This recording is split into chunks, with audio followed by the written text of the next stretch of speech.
दिसंबर 1946 में संविधान बनाने का काम शुरू होते ही 600 साल पुरानी ब्रिटिश पार्लियामेंट के हाउस ऑफ कॉमन्स से सिर्फ 6 दिन पुरानी भारत की संविधान सभा पर जोरदार आक्रमण किया इंडिया को अपना गुलाम समझने वाले सर विंस्टन चर्चिल ने। चर्चिल साहब की हिमाकत देखी आपने मौलाना। हाउस ऑफ कॉमन्स में जनाब फरमाते हैं कि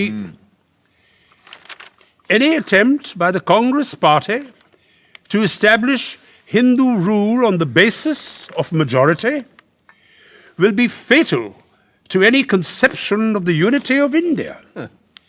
This unity was a superficial appearance imposed there by the long generations of British rule. And it would pass away once the impartial guidance from the outside is withdrawn. बकवास। Election हारने से Churchill साहब का दिमाग फिर गया। Quaid-e-Azam, listen to this. Churchill says even more in his speech. The British government owed special protection to the Muslims, numbering 90 million. But today they've been outwitted and outmaneuvered. This is exactly what I have been saying all along. Therefore, this meeting in Delhi is not the proposed Constituent Assembly, and it represents only one major community in India. Right. Churchill knows how to call a spade a spade. जनाब आगे फरमाते हैं, इरशाद। If a bride or a bridegroom fails to turn up at the church, the result is what is called a unilateral wedding. The absolute essence is that both parties should be there. और वो खुद क्या हैं? दुल्हन के बाप। कमाल है, कमाल है। मुस्लिम लीग की गैर मौजूदगी सबको खल रही थी और जब जिन्ना साहब ने कहा कि उनकी वर्किंग कमेटी 20 जनवरी को तय करेगी कि कब वो संविधान सभा में आएंगे, तो डॉक्टर M.R. जयकर ने प्रस्ताव रखा कि जब तक रजवाड़ों या कम से कम मुस्लिम लीग के लोग संविधान सभा में नहीं आते, तब तक एम्स एंड ऑब्जेक्टिव्स रेजोल्यूशन जैसे महत्वपूर्ण प्रस्ताव पर बहस और वोट को मुलतवी कर देना चाहिए। पर हर किसी को ये बात गवारा नहीं थी। If this resolution is postponed, what guarantee is there that the Muslim League will come and attend the sessions? My charge is that the Muslim League has been encouraged by the attitude of the British to imagine that if it does not come, it may be able to veto the final decision of the Constitutional Assembly. Doctor Shyama Prasad Mukherjee के ठीक बाद पहली बार संविधान सभा में बोलने खड़े हुए doctor Bhimrao Ambedkar. Today, we are divided politically, socially, and economically. We are a group of warring camps. And let me confess that I am probably one of the leaders of such a camp. But sir, I'm quite convinced that given time and circumstances, nothing in the world will prevent this country from becoming one.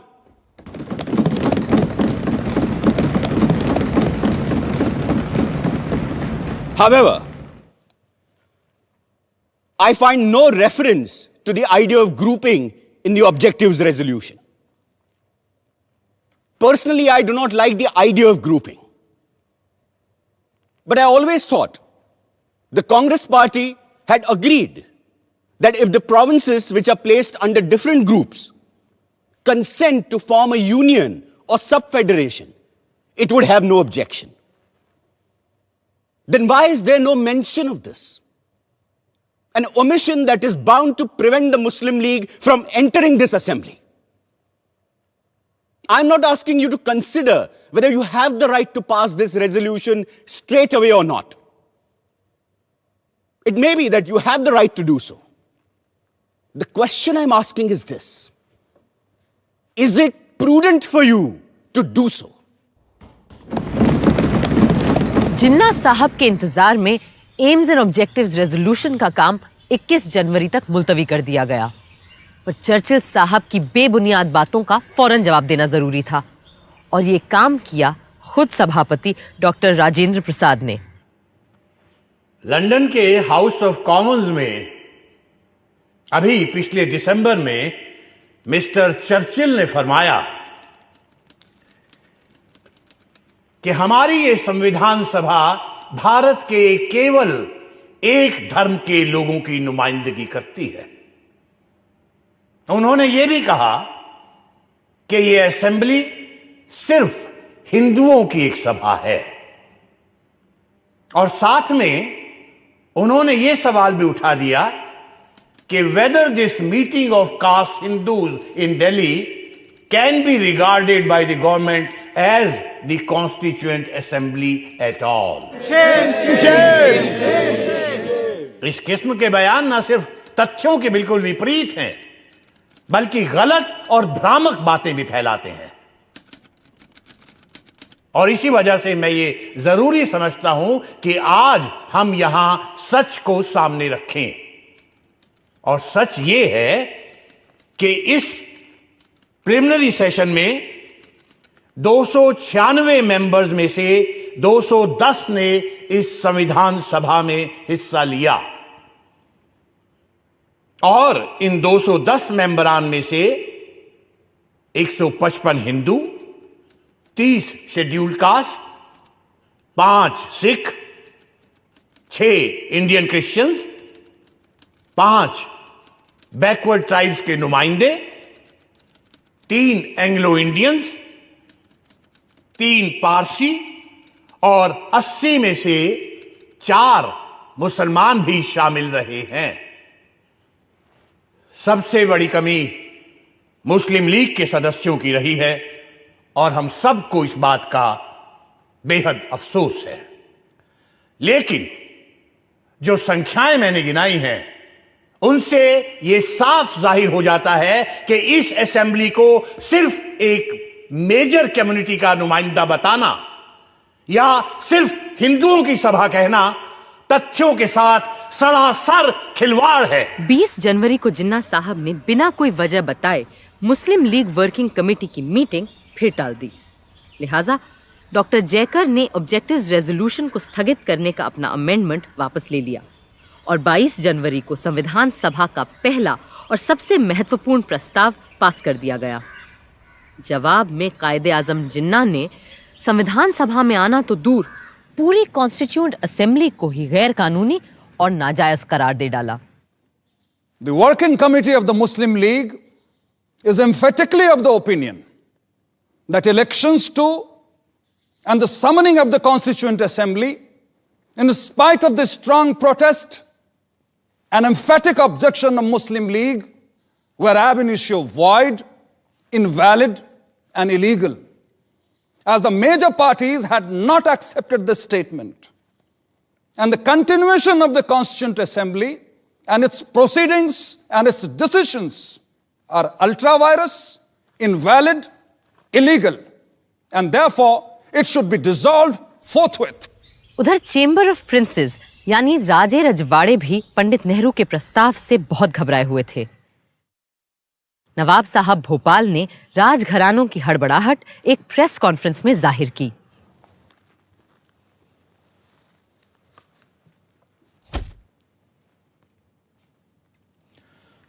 हमें मजबूरन आज ये press conference बुलानी पड़ी है, क्योंकि पंडित नेहरू ने constituent assembly में जो रेजोल्यूशन पास करवाया है वो कैबिनेट मिशन में तय की गई बातों से बिल्कुल मुख्तलिफ है, और कॉन्स्टिट्यूएंट असेंबली में ऐसे किसी भी रेजोल्यूशन को लाने और पास करवाने के हम पूरी तरह से खिलाफ हैं। सर, जैसा कि पंडित नेहरू जी ने कहा है कि उनको जाती तौर पर ना तो राजशाही पसंद है, ना राजा और ना ही नवाब, तो इस पर आपका क्या कहना है? देखिए, पंडित नेहरू को अपनी जाती राय रखने की और उसका इजहार करने की मुकम्मल आज़ादी है,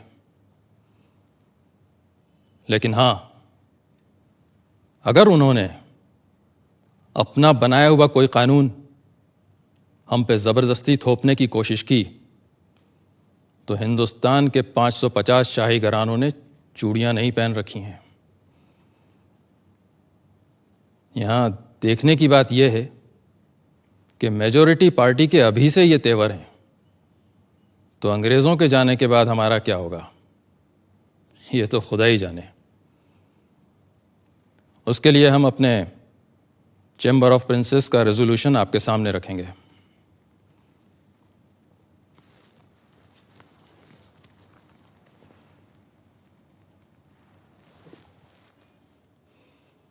The Princess Chamber wants to make it clear in unequivocal terms that there could be no compromise on the monarchical form of government in the Indian state.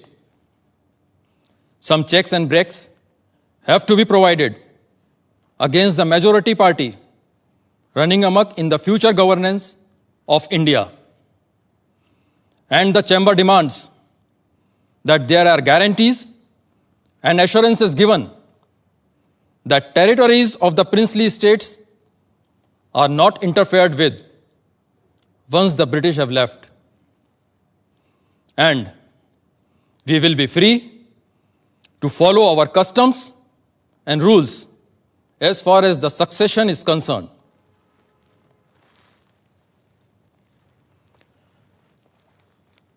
Constituent assembly का पास किया हुआ ऑब्जेक्टिव्स रेजोल्यूशन बड़े ही खतरनाक इम्कानातों से लबरेज है और इसीलिए हमने साफ साफ चैम्बर ऑफ प्रिंसेस का रेजोल्यूशन सबके सामने रखा है। सन 47 की शुरुआत में यहाँ हिंदुस्तान में लोग संविधान सभा से तमाम उम्मीदें लगा रहे थे और तरह तरह की मांगें उठा रहे थे, लेकिन वहाँ इंग्लैंड के हाउस ऑफ कॉमन्स में प्रधानमंत्री एटली ने एक महत्वपूर्ण पर नाटकीय घोषणा कर डाली। ये ऑल इंडिया रेडियो है। आज प्राइम मिनिस्टर एटली ने एक बयान में फरमाया कि हिज मैजेस्टीज गवर्नमेंट को बड़े अफसोस से इस बात को स्वीकार करना पड़ा है कि हिंदुस्तान की मुख्तलिफ पार्टियों में अब भी शदीद इख्तिलाफ की वजह से कॉन्स्टिट्यूएंट असेंबली अपना काम ठीक से आगे नहीं बढ़ा पा रही है। इस नाजुक मौके पे गैर यकीनी हालात के होते हुए मुल्क को बड़ा खतरा है।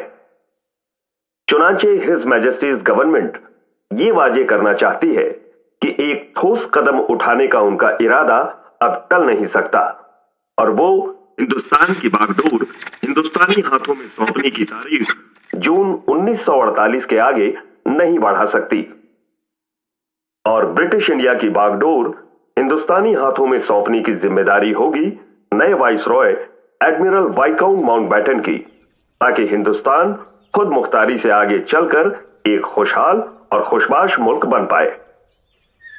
असली इम्तिहान तो अब आएगा जवाहर, जब हमें अपनी सरकार बनानी और चलानी पड़ेगी। हम तैयार हैं बापू। सरदार के साथ मिलकर मैंने एक लिस्ट भी तैयार कर ली है। बस हमने अपनी लिस्ट में ऐसे किसी को नहीं रखा है जो हमारी सोच का हिमायती न हो और जो अब तक अंग्रेजों का चाटुकार रहा हो। सरदार, हो सकता है कि कुछ लोगों ने ऐसा किया हो, पर अंग्रेजों की सेवा करके वो हमारे दुश्मन तो नहीं बन जाते हैं ना। वो भी आखिरकार हिंदुस्तानी ही है और अगर अब उन्हें मौका मिलेगा तो वो हिंदुस्तान के लिए भी अपना हुनर दिखाएंगे। ठीक बात है बापू। कैबिनेट के 14 लोग छांटते वक्त हमें और किसी बात को नहीं, सिर्फ हुनर को तरजीह देनी चाहिए। एक और बात का ख्याल रखना होगा आपको। 14 में से 7 लोग ऐसे हों जो कांग्रेस के ना हो और ये भी कि आपके मंत्रिमंडल में औरतें हों, मुसलमान हों, पारसी हों, सिख हों और हरिजन हों। बापू, जगजीवन राम जी का भी नाम हमारे फहरिस्त में है। और अंबेडकर, वो मेरा पुराना विरोधी है, पर यह बात भी सच है कि संविधान और कानून के बारे में जितना वो जानता है शायद कोई जानता हो पूरे देश में। और अगर आपने अंबेडकर के ज्ञान और अनुभव का फायदा नहीं उठाया तो नुकसान उसका नहीं हिंदुस्तान का होगा।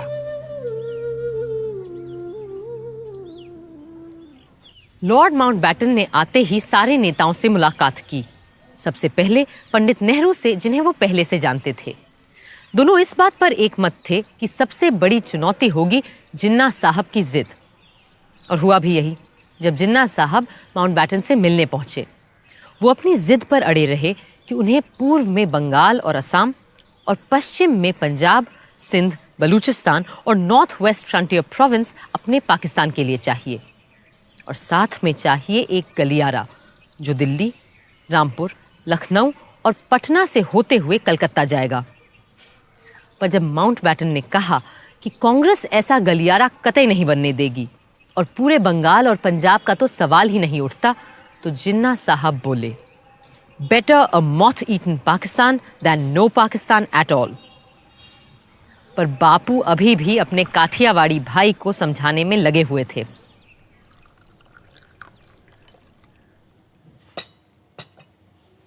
May I have some salt, please?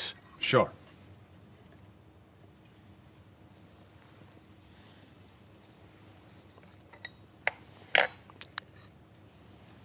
मेरे भाई जिन्ना,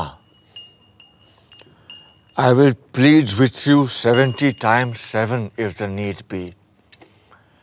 But I can never agree to your idea of dividing India.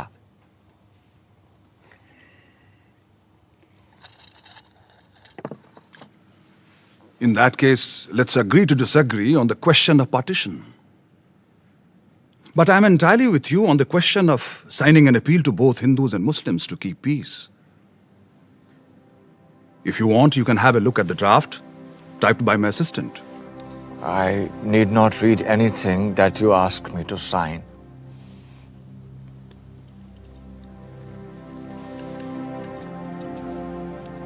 पहले आप।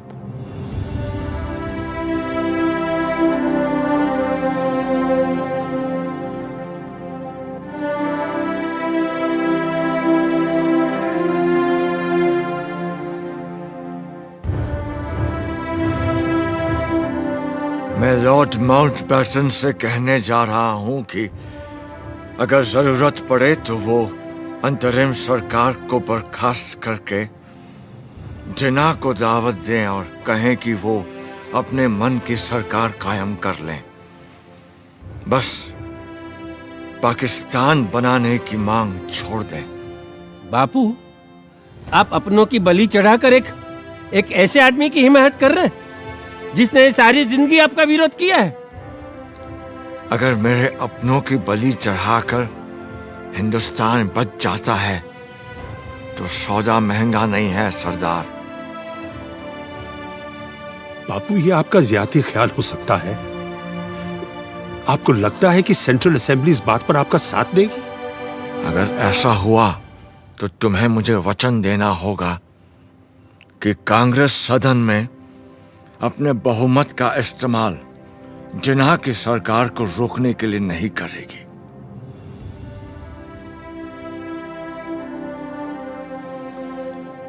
बापू, मैं हमेशा आपकी बड़ी इज्जत करते आया हूं, लेकिन अब आपकी बात मुझे अजीब लग रही है। फर्ज कीजिए हमने जबान दे भी दी, तो आपको क्या लगता है कि जिन्ना साहब एक पल भी कांग्रेस का यकीन करेंगे? और फिर सदन में इतने सारे लोगों को समझाना क्या आसान होगा कि आप सारे के सारे चुपचाप हाथ पर हाथ धरे तमाशा देखते रहो कि कैसे जिन्ना जैसे तानाशाह की मनमर्जी चलती है? ना ना ना, ऐसे पागलपन के स्वांग में हिस्सा लेने के बजाय मैं सभा से इस्तीफा देना पसंद करता हूँ। बापू, लॉर्ड माउंटबैटन खुद जानते हैं कि इन हालात में मुस्लिम लीग को सरकार बनाने देना बिल्कुल फजूल की बात होगी। शायद आप लोग बेहतर समझते हैं। वैसे भी मेरे जैसे बूढ़े का यहाँ क्या काम? मुझे तो बिहार और बंगाल में होना चाहिए। जहां दंगे फिर भड़क रहे हैं, यहां तो आप लोग हैं ही दिल्ली संभालने के लिए।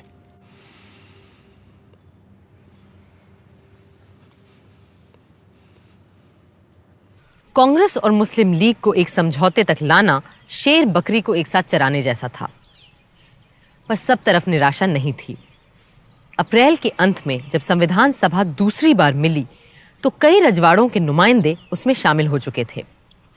बड़ौदा, कोचिन, उदयपुर, जोधपुर, जयपुर, बीकानेर, रीवा और पटियाला जैसे महत्वपूर्ण राजघरानों के प्रतिनिधि अब कॉन्स्टिट्यूएंट असेंबली में शामिल थे। The Constituent Assembly welcomes the representatives of the princely states and expresses the hope that others who have not chosen their representatives will take immediate steps to do so. विडंबना ये थी कि जिस वक्त भारत के नागरिकों को ये डर था कि वो भारत के ही नागरिक रहेंगे या बंटवारे के बाद एक नए मुल्क के बाशिंदे बन जाएंगे, उस वक्त संविधान सभा में भी नागरिकता पर ही बात हो रही थी। Now I come to clause 3. Every person born or naturalized in the Union according to law shall be a citizen of the Union. Sir, क्या संघ में पैदा होने वाला हर बाशिंदा, भले वो जर्मन हो या जापानी, इस देश का नागरिक बन जाएगा और भारतीय नागरिक के सारे हक भी पा जाएगा? मगर इन शब्दों पर भी तो गौर कीजिए महोदय। सब्जेक्ट टू ज्यूरिसडिक्शन, यानी विदेशी राजदूतों और डिप्लोमेट्स के यहां पैदा होने वाले बच्चे हमारे नागरिक नहीं बन जाएंगे। पर मान लीजिए कोई जापानी महिला हिंदुस्तान से गुजर रही है और उसको बच्चा हो जाता है, तो क्या होगा? The American Supreme Court says that a casual visitor will not fall in this clause. And what happens to a man who is not passing through but stays for trade or some other purposes? Sir, मेरा प्रस्ताव है कि हम इस close को फिलहाल postpone कर दें और कल इस पर चर्चा करें। For the time being, let us accept the general principle. We need not manufacture a law of nationality overnight before 11 o'clock tomorrow morning. I will request lawyers and jurists who are members of this house to pay attention to this clause, and a committee of 3 lawyers is formed. Sir, I suggest that in addition to 3 lawyers, one man of common sense should also be added. And I do not exclude lawyers from the category of people of common sense.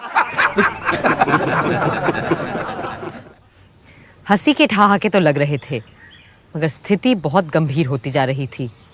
जिन्ना साहब अपनी जिद पूरी करके ही दम लेंगे, ये उन्होंने ठान लिया था। Division of the armed forces, division of the staff of central civil departments, railways, post and telegraphs, public works, income tax, customs, central excise, power. The list goes on. Divorce of 400 million people in just 10 weeks is an impossible task, Quaid-e-Azam. It will at least take a year, and that too if Allah is with us. I do not have that much of time. Pakistan will have to come into existence before these congressmen poison the mind of Mountbatten, who has dreams of becoming the Governor General of Pakistan. And that will never be. Actually, Jawaharlal is the problem. He told the Viceroy there will be no division of any assets, as some parts are just seceding from the entity called India. And the seceding parts will have to build up their own assets, administrative records and machinery. Secession. Secession, my foot. It is not a question of secession. It is going to be a division of India, and both Nehru and Mountbatten better understand that. Otherwise, I'm going to call for another direct action day. ऐसे में जब viceroy Mountbatten ने हिंदुस्तान के बंटवारे की तजवीज सामने रखी, तो कई लोग सोचने लगे कि जहर पूरे देश में फैल जाए, इससे बेहतर यही होगा कि शरीर का बीमार भाग काटकर अलग कर दिया जाए। इस माहौल में कांग्रेस कार्यकारिणी की बैठक हुई। आप सब ने लॉर्ड माउंटबैटन की तजवीज सुनी है, कैसे वो हिंदुस्तान के कुछ इलाकों को खुद मुख्तारी का हक देना चाहते हैं। इससे एक तरफ जहां भारत के कट जाने का डर है, वहां दूसरी तरफ आजादी की उम्मीद नजर आती है। इसलिए हमने फैसला किया है कि इस प्रस्ताव को हम मंजूर कर लें। कांग्रेस पहले तो मुस्लिम लीग को ढील देती चली गई कि शायद अब वो संविधान सभा में आ जाएंगे, पर इससे हमें मिला क्या? दंगे, लूटमार, आगजनी। हमें अहिंसा और स्वराज के अपने सिद्धांत को सामने रखकर ही कोई फैसला करना चाहिए था, पर अब तो एकमात्र लोकतांत्रिक तरीका यही बचा है कि हम माउंटबैटन के प्रस्ताव को अपनी मंजूरी दे दें। मुझे नहीं लगता कि हमारा यह फैसला सही है, मगर शायद हमारे पास और कोई चारा ही नहीं है। बदकिस्मती से इस वक्त हमारे सामने दो रास्ते हैं, एक तरफ कत्ल व गालिब तो दूसरी तरफ लीग की जिद के आगे झुकना। लेकिन मुझे पूरा यकीन है कि ये लकीर लोगों के दिलों की नहीं, सिर्फ नक्शे की तकसीम कर रही है। और इंशाअल्लाह ये जो बंटवारा है ये चंद ही दिनों की बात है और जल्द ही हम फिर से एक हो जाएंगे। भारतीय राष्ट्रीय कांग्रेस ने सदा भारतवासियों की बात उठाई है, कभी हिंदू या मुसलमान की नहीं, जैसा हम आज कर रहे हैं। हमने हमेशा अक्षुण्णता और अखंडता की बात की है,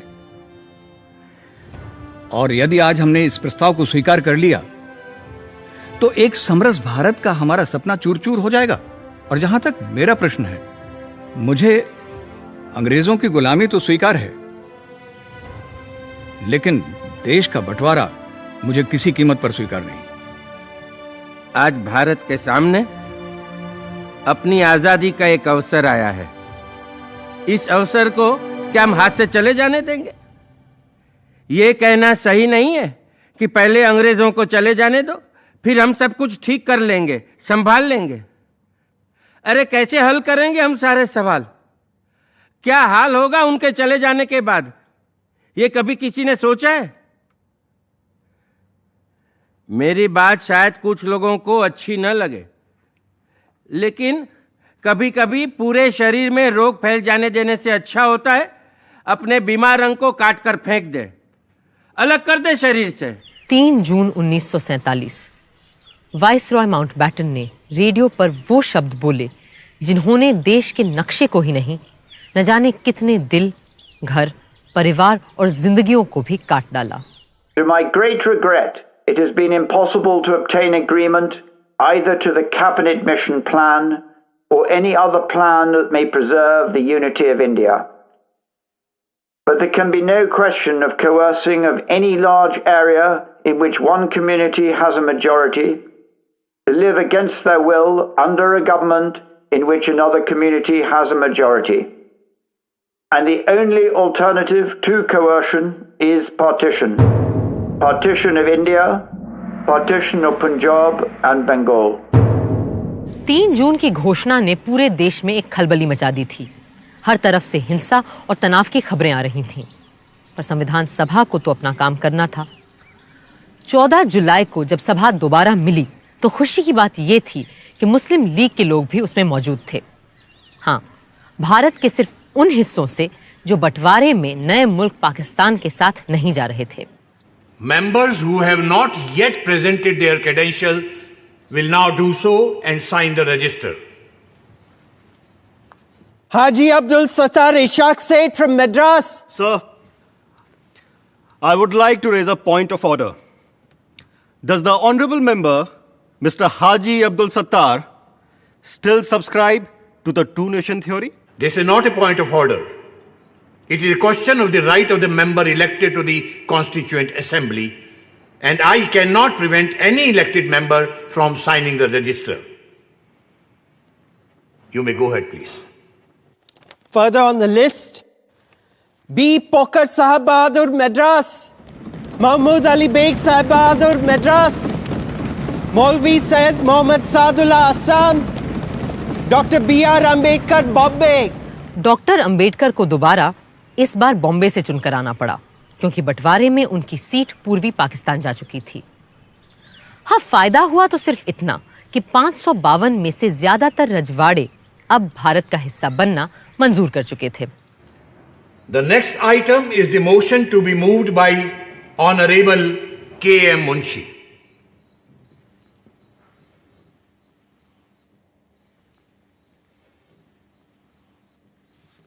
महोदय,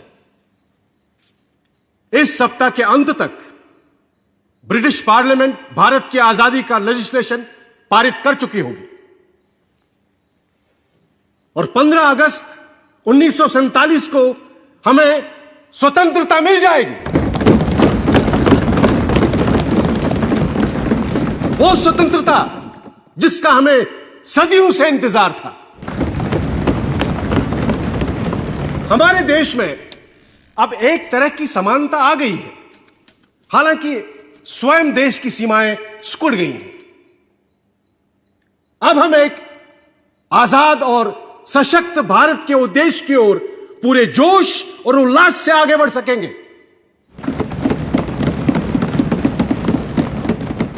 महोदय,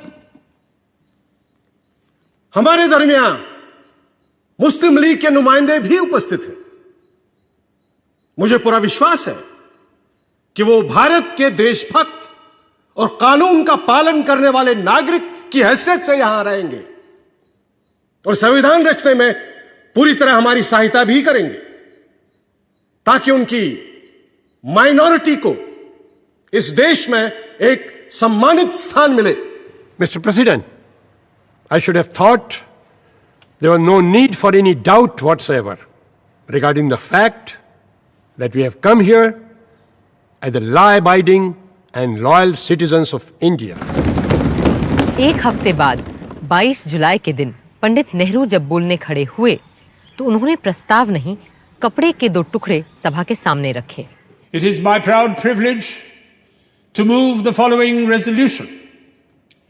Resolve that the national flag of India will be horizontal tricolor of deep saffron, white and dark green in equal proportions. In the center of the white band, there shall be a wheel in navy blue to represent the charkha. The design of the wheel shall be that of the chakra, which appears on the abacus of the Sarnath line capital of Ashoka. I remember the ups and downs of our great struggle for freedom and how this flag gave us the courage to go on.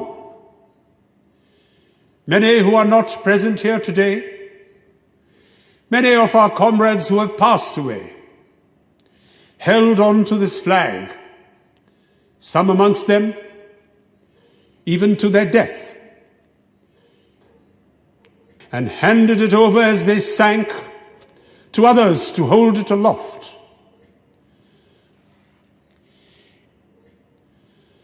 So, in this simple form of words, there is much more than will be clear on the surface. There is the struggle of the people for freedom, with all its ups and downs, and trials and disasters. And there is finally today, as I move this resolution, a certain triumph about it, a measure of triumph in the conclusion of that struggle.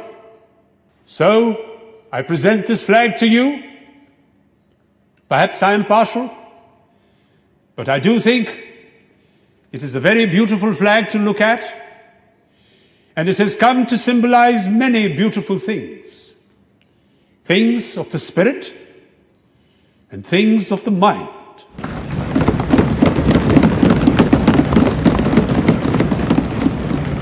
I now present to you not only the resolution, but the flag itself. One is silk and one in cotton.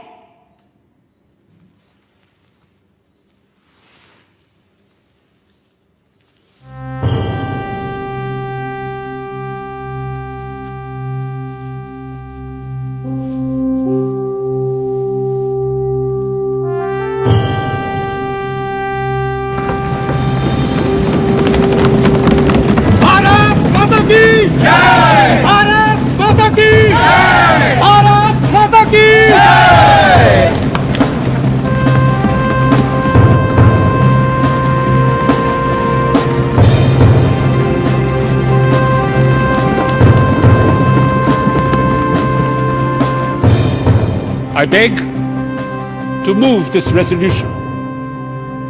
Mr. President, my amendment is that inside the chakra, in the white band, the swastika, the ancient Indian symbol of Shantam Shivam Sundaram, be inscribed.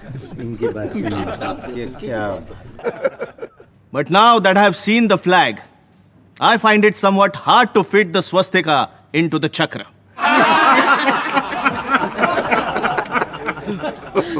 In these circumstances, I beg leave to withdraw my amendment. HV Kamat साहब के लिए हर बात का विरोध करना जरूरी था, पर सदन के बाकी सदस्य हिंदुस्तान के नए परचम के साथ थे। मोहम्मद सादुल्ला ने खुलकर अपनी बात रखी। जनाब सदर, मेरे ख्याल में हमारा परचम सिर्फ परचम नहीं है, इसमें हमारी उम्मीदों के रंग हैं, हमारी जद्दोजहद और कुर्बानियों की कहानी भी है। हमारे मजहब इस्लाम में यही हिदायत दी गई है और मुस्लिम लीग की हाई कमांड और कायदे आजम का भी यही मानना है कि जो इंसान जहां रहे वहां की सरकार और आइन का वफादार रहे। और इसी उसूल को मानते हुए मैं उस परचम को सलाम करता हूं जो यहां हाउस में पंडित जवाहरलाल नेहरू ने पेश किया है। महोदय,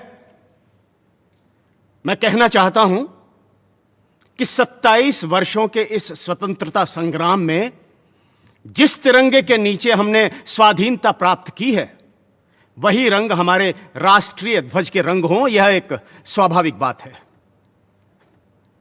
मुझे दुख है कि इस समय कुछ लोग सांप्रदायिकता में मदमस्त होकर आपत्तिजनक घटनाएं कर रहे हैं।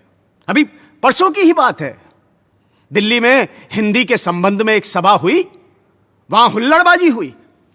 इतना ही नहीं, कई मोटरों पर जो राष्ट्रीय ध्वज लगे हुए थे उन्हें निकालकर फेंक दिया गया।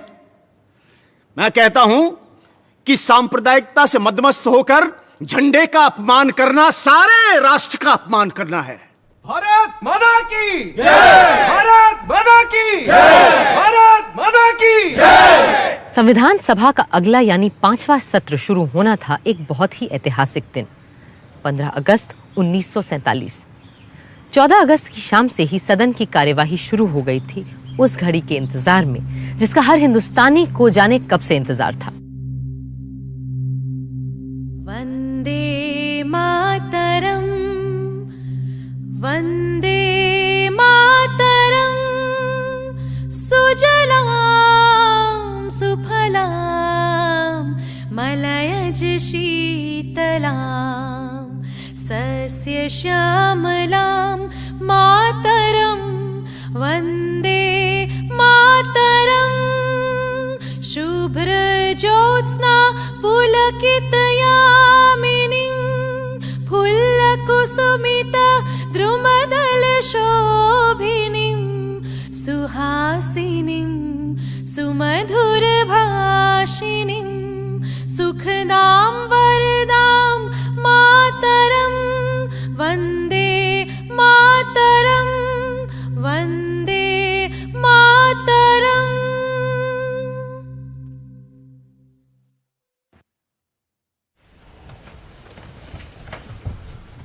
हमारे इतिहास के इस अहम मौके पर,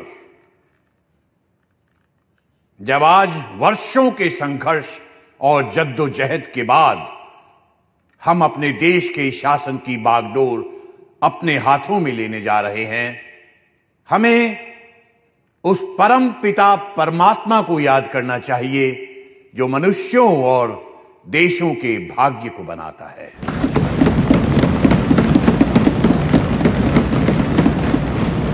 और हम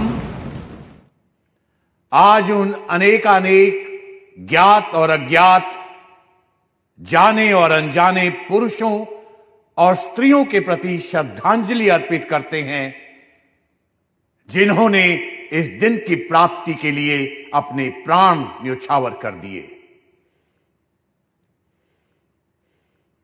हंसते हंसते फांसियों के तख्ते पर चढ़ गए, गोलियों के शिकार बन गए। जिन्होंने जेल खानों और काला पानी के टापू में घुल घुल कर अपने जीवन का उत्सर्ग कर दिया।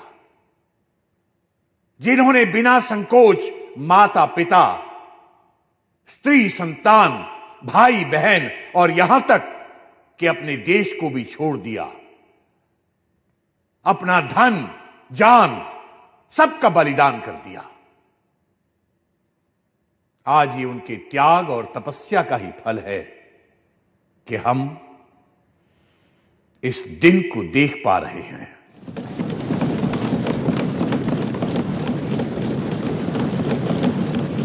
हम अपनी श्रद्धा और भक्ति का उपहार महात्मा गांधी जी को भी भेंट करें, जिन्होंने निराशा और मुसीबत के अंधेरे कुएं से खींचकर हमें बाहर निकाला।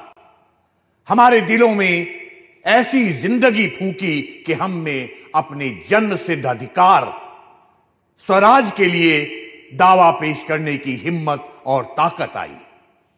जिन्होंने हमारे हाथों में सत्य और अहिंसा का एक ऐसा अचूक अस्त्र दिया कि जिसके जरिए बिना हथियार उठाए स्वराज का अनमोल रत्न हमने हासिल कर लिया।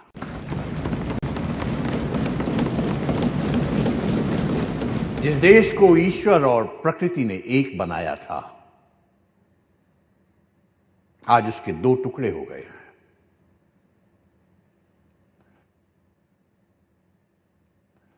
मुझे यह कहना पड़ता है कि इस बंटवारे से हमारे दिलों में दुख है, मगर इसके बावजूद हम आपकी और अपनी तरफ से पाकिस्तान के लोगों को अपनी नेक नियति, उनकी तरक्की और कामयाबी के लिए अपनी सदिच्छा और सद्भावना प्रकट करना चाहते हैं।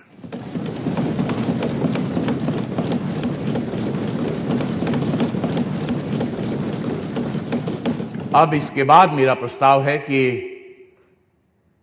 हम सब उन वीरों की पुण्य स्मृति में जिन्होंने देश में और देश के बाहर हमारे स्वातंत्र संग्राम में अपनी बलि दी है, कुछ क्षण मौन खड़े रहें।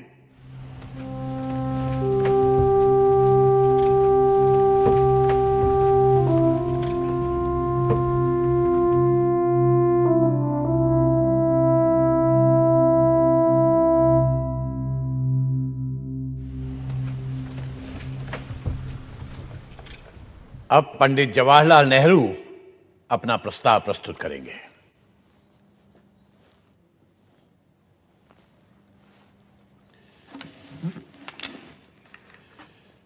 सदर साहब, कई साल हुए जबकि हमने किस्मत से एक बाजी लगाई थी, एक इकरार किया था, प्रतिज्ञा की थी।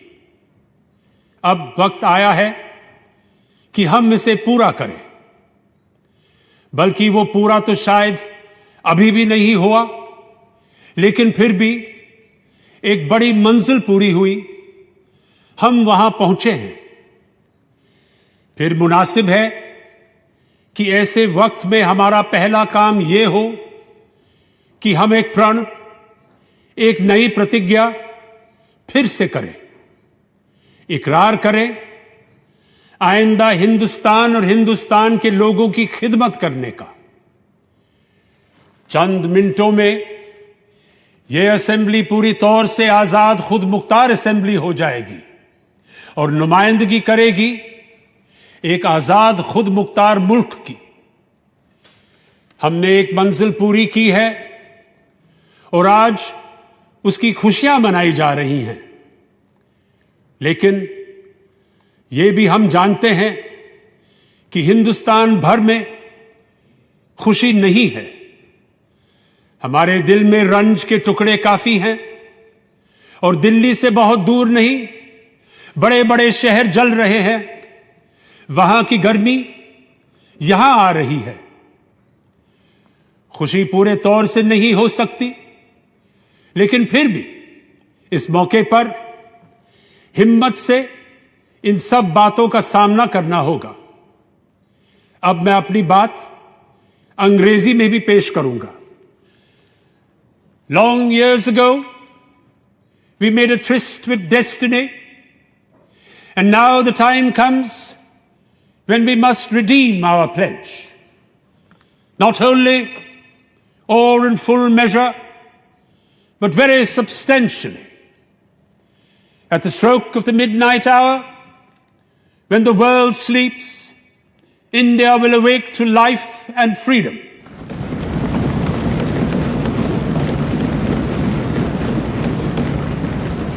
A moment comes, which comes but rarely in history, when we step out from the old to the new, when an age ends, and when the soul of a nation long suppressed finds utterance. It is fitting that at this solemn moment, we take the pledge of dedication to the service of India and her people, and to the larger cause of humanity. सारा हिंदुस्तान और पूरी दुनिया नेहरू जी के अल्फाज सुन रही थी और घड़ी के 12 बजने का इंतजार कर रही थी। I will now put the resolution to vote. Sir, Mr. President, there are 2 amendments that are standing in my name.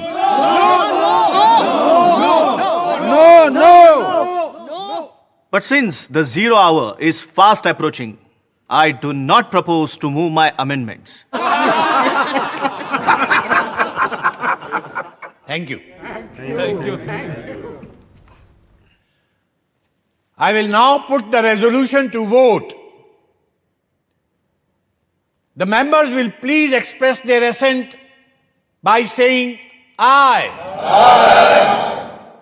We have resolved, as the clock strikes 12, we shall take the pledge.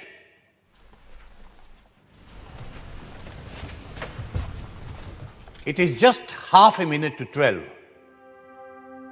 I am expecting the clock to strike 12.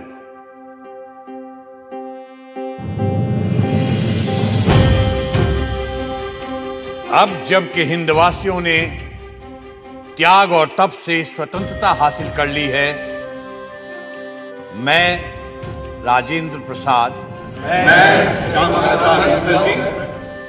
जो इस विधान परिषद का एक सदस्य हूं, शपथ लेने के बाद राष्ट्रीय ध्वज सबके सामने पेश किया गया। Shrimati Hansa Mehta will now present the national flag on behalf of the women of India.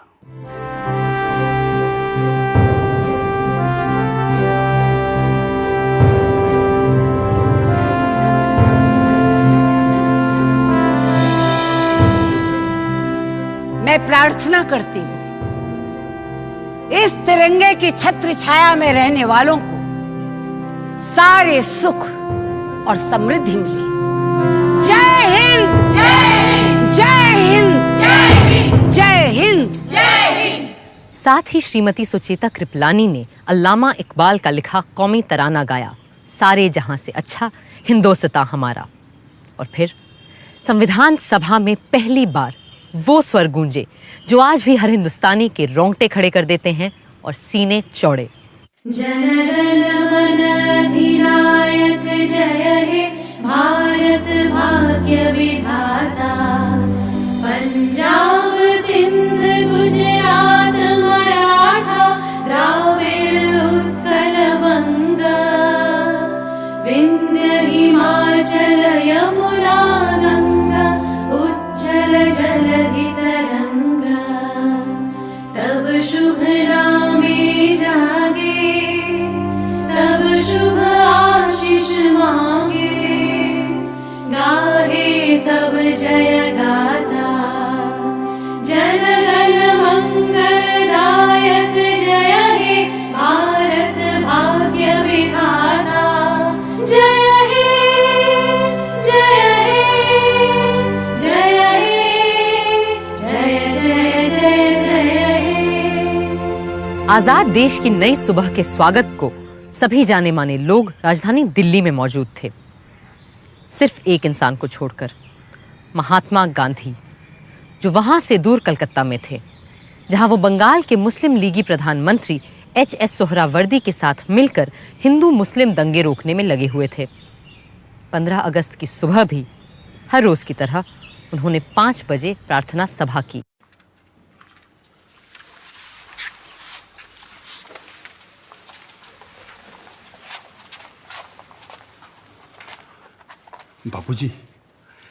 बापूजी, आज से हम आजाद हैं। तो आज आप इस खुशी के दिन को कैसे मनाएंगे? ऐसे खुशी के मौके तो ईश्वर की कृपा से ही आते हैं, सो मैं उसे याद करूंगा और धन्यवाद दूंगा। मेरा तो यही तरीका है। किंतु बापूजी, आज कुछ विशेष होना चाहिए था ना? हाँ, आज मेरे पुत्र महादेव का जन्मदिन है और निर्वाण दिन भी, सो मैं उसे याद करूंगा और उपवास भी रखूंगा। Mahatma ji, from today, a new government of us Indians is taking charge. What will be your advice to us?